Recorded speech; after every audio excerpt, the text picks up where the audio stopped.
ocean, we already talked about this a little bit and mentioned it previously, kind of in passing, that energy in the ocean comes from a couple of different sources.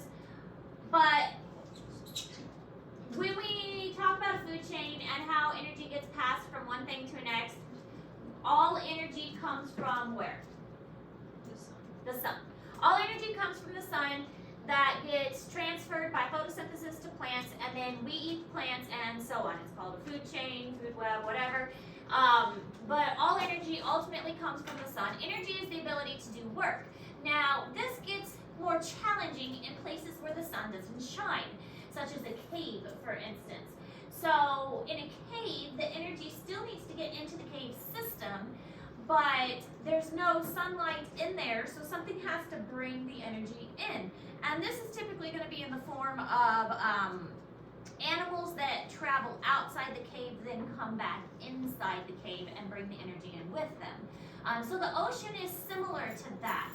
Deep in the ocean, there's not going to be sunlight really deep down, so you've got to have something that brings the energy to those lower levels. So energy is necessary because we need that energy for a variety of things: growth, development, reproduction, eating, maintaining our body, all of those things. This is a picture here of a pufferfish nest. They build these very extreme nests to attract the females. This one is 2.5 feet long and about 6 feet in diameter. This was just not recently in the national news because this PowerPoint is kind of old.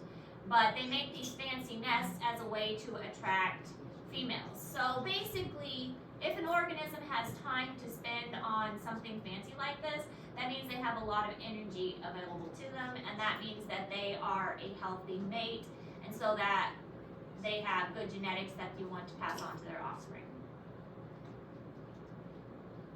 So the first law of thermodynamics states that energy cannot be created nor destroyed. Law versus theory. Law is what happens, a theory is why it happens. So law of thermodynamics, energy can't be created or destroyed. However, energy can change form. It can transfer from one thing to another. Usually, energy is lost as heat. That's kind of the final resting place is energy. Especially for like us, our body gives off energy. And in the food chain, that's where most energy is lost as. It's lost as heat. So when we go up the food chain, most of the energy is given off as heat and dispersed as heat to the environment. So it changes form, and it can go from like chemical energy to sound energy. Waves are a type of energy. Mechanicals, there's all kinds of different types of energy. But heat is usually the final resting place for energies. Most animals, even cold-blooded animals, ectothermic ones, give off heat. But the majority of organisms must eat to get their energy, us included. That's how we get our energy, is by eating.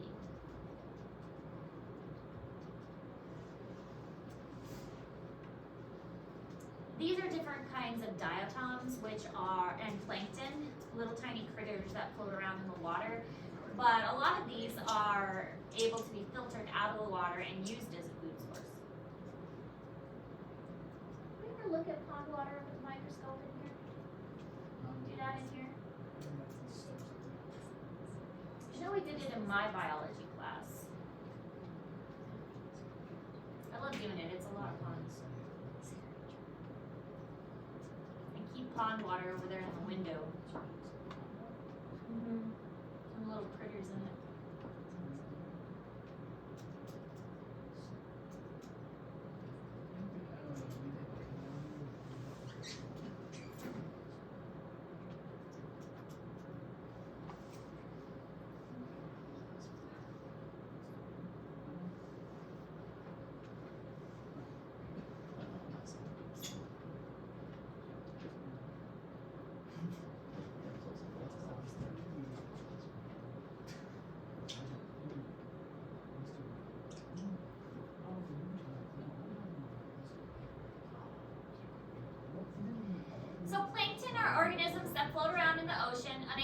swim against the currents, which we talked about yesterday.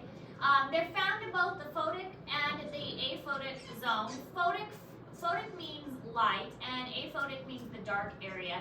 And they're often caught in plankton nets. I believe we have a plankton net, which we didn't get around to using in conservation biology last year. Maybe we'll do that in conservation biology this year. But it's a net with a very fine filter at the end, and you can drag it and water particles get through, but the finer, kind of tiny things don't get through. So you can pick up a lot of the really tiny things that live in water. But the little things that you can put under a microscope get caught in the very fine net. But it's over here. I'm curious if I have it. I'm pretty sure we do.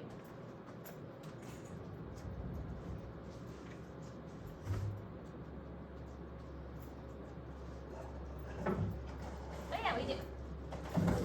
So this is like a photoplankton net. It filters out with a very fine particle here, and you drag it across the surface, and then it collects it into the bottle once it filters it out.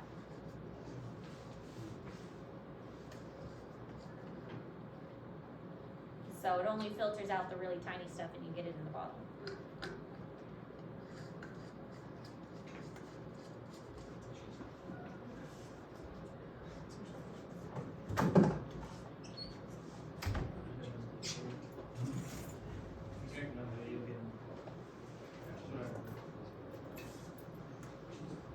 And these are the really tiny things, the little planktons. That's a bigger version of the net.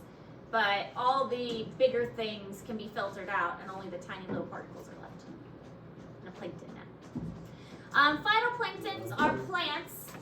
Phyto is the prefix for plants. And then zooplankton are the animal type things. So you can get either one in that kind of net. Phyto for the plants, zoo for the animals. And both of them can be filtered out of those nets. Interesting to look at.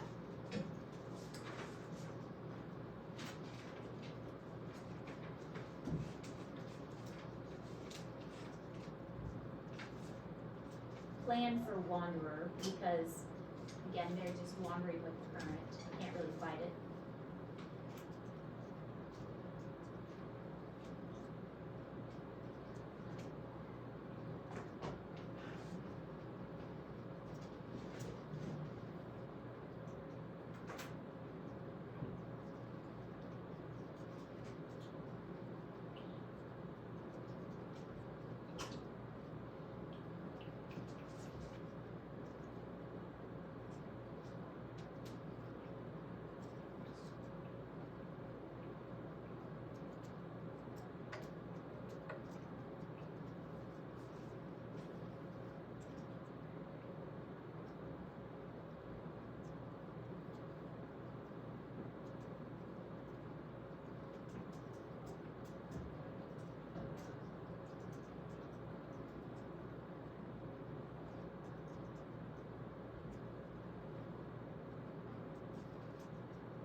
So the sea monkeys, again, they'd be zooplankton.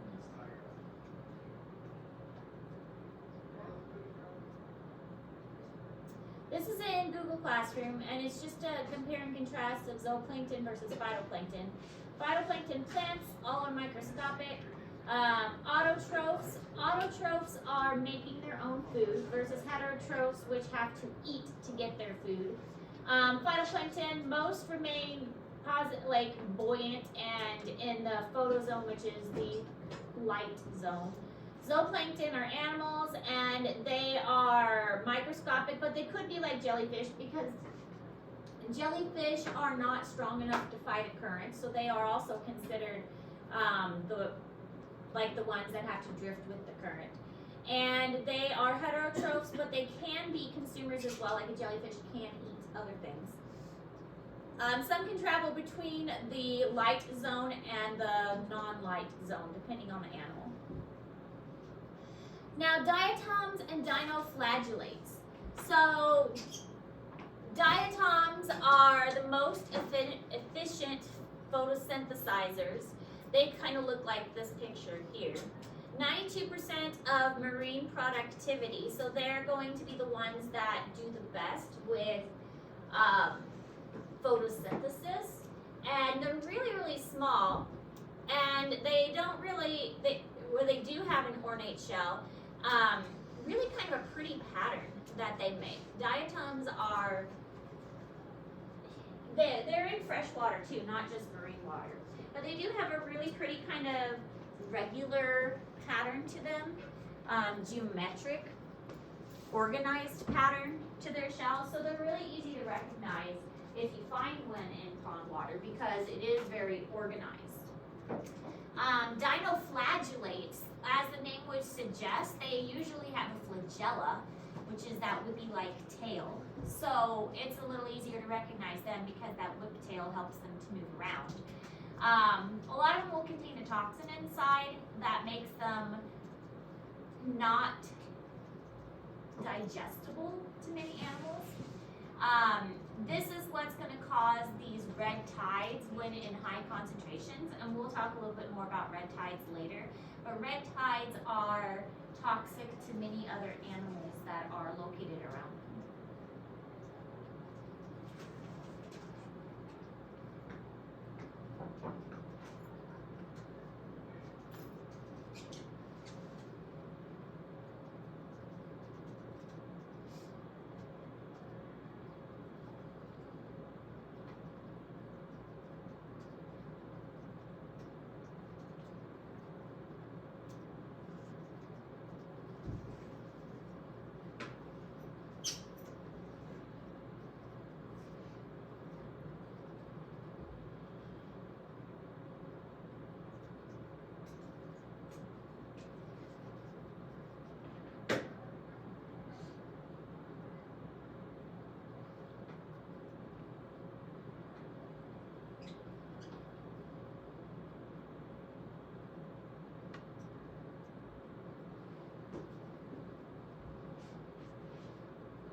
A lot of dinoflagellates.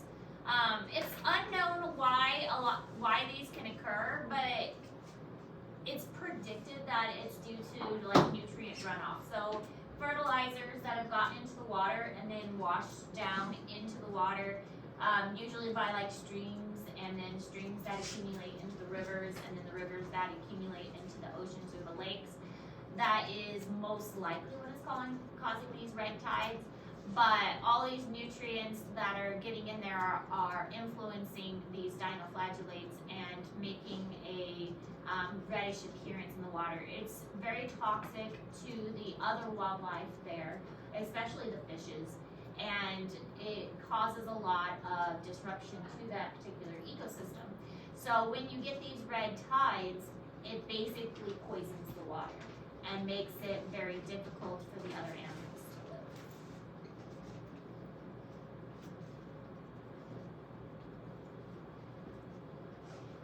Kind of pretty, but not in a good way.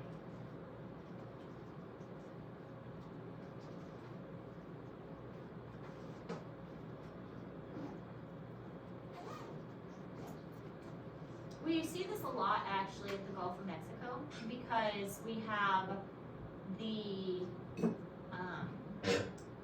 Great Plains, and the Great Plains are fertilized frequently for agriculture, and then you have all that runoff from those fertilizers from the Great Plains that go into all those streams that accumulate into Missouri River.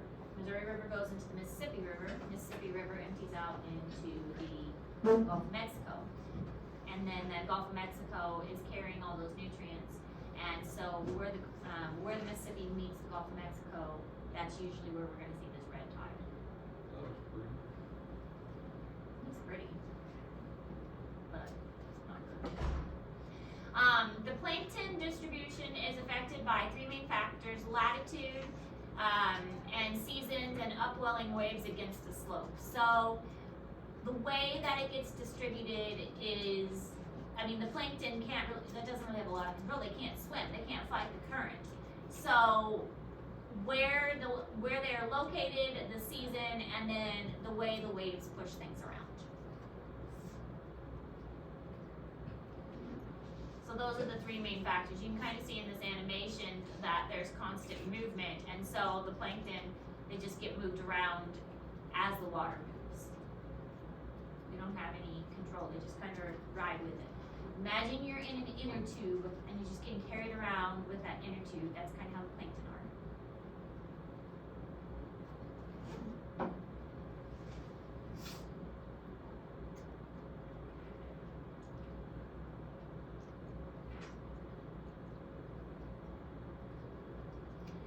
So again, energy only flows in one direction up the food chain.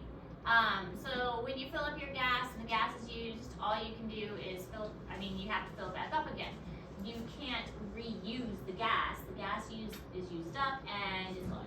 And so same with our bodies, you get hungry again. That's why you get hungry and you have to eat, is because you've used up all your fuel.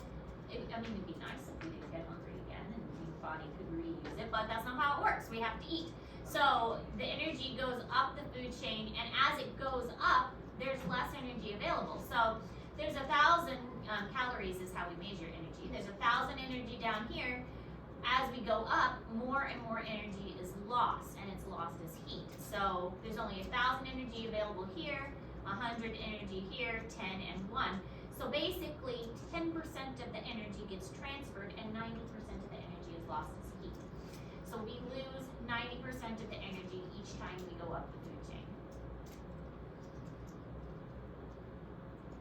By the time you get to these top level predators, most of the energy is gone. And again, that's why top level predators need to eat more, and these bottom level predators, bottom level organisms, they don't need to eat as much because they're getting more energy. And you can also have a big organism, think like the blue whale. What does the blue whale eat? Yeah, the blue whale eats krill and plankton, but they're way down here because they have more energy available. So a large animal can survive on something way down here. What do elephants eat? Yeah, so they are eating an energy source that is really, really healthy. So they don't have to eat as much because a large animal can survive on something that's far down at the bottom of the food chain. Only 10% of the available energy transfers from one, it's called a trophic level. That's what it's called, is when you go up a level in the food chain, it's called a trophic level. This is ecology terms. But 10% is transferred each level you go up, and 90% is lost as heat. Basically what I was saying. Sorry, let's see if there's another picture. And by the time you're at the top, there's not much energy there. That's why you should eat your fruits and vegetables. If you think about what used to be a food pyramid, now it's called like My Plate or something. Most of what you're supposed to eat, grains, pastas, fruits and vegetables, that's the bottom of the pyramid. That's the stuff where most of the energy is. Very little, well, sugars, obviously, very little sugars, but meats, very little meats, because that's not as much energy, not as good for you.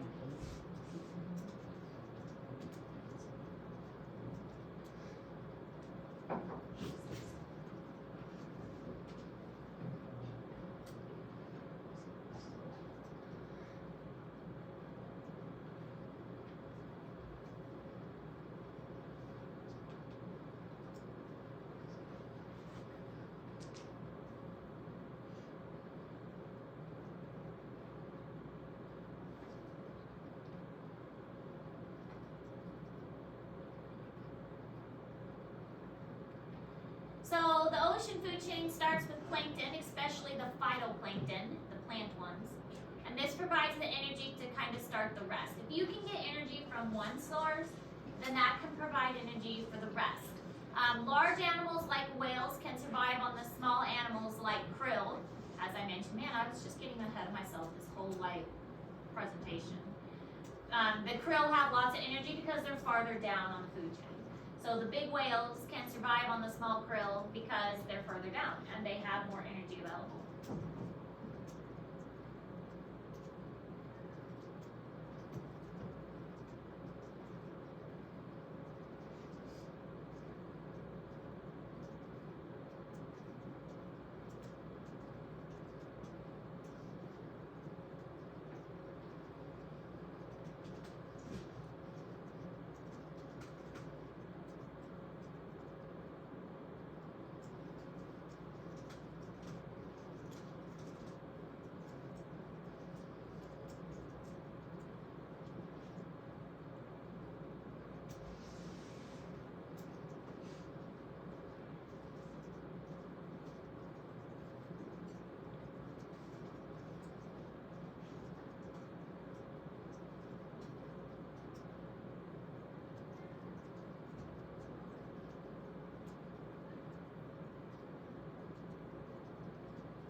We're done. You have the remainder of class to work on your presentations that we talked about yesterday. In case of an AMI day tomorrow, make sure that you are checking on Google Classroom for instructions.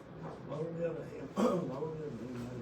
Temperatures are supposed to drop really significantly. So what's like the minimum temperature? I have no idea. The problem last time was the buses were having trouble starting. That was the problem. You gotta plug those babies in. Yeah. Keep those blockers. Alright, so 37. I have no idea. And I think it's supposed to snow again overnight.